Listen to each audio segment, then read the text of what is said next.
ជួនពោបងនឹងប្អូននឹងមានស្នាមញញឹមគ្រប់ពេលវេលាស្នាមញញឹមបងក៏ដូចជាស្នាមញញឹមប្អូនដែរជួនពោបងឲ្យមានអាយុវែងដើម្បីជាមរតករបស់ប្អូននៅតទៅមុខទៀត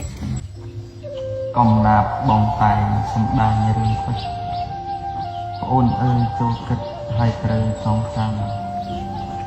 ពាក្យម៉ែបានប្រាប់លោកពុកបានផ្ដាំ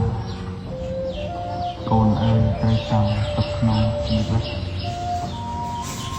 បើកើតមកក្រកុំអត់សង្ឃឹមប្អូនត្រូវញញឹមនឹងអ្នកដទៃសង្ឃឹមថ្ងៃមុខប្អូននឹងជោគជ័យទឹកដោះម្ដាយថ្លៃមកបីប្រកបប្អូនត្រូវចងចាំទឹកក្នុងជីវិតប្អូន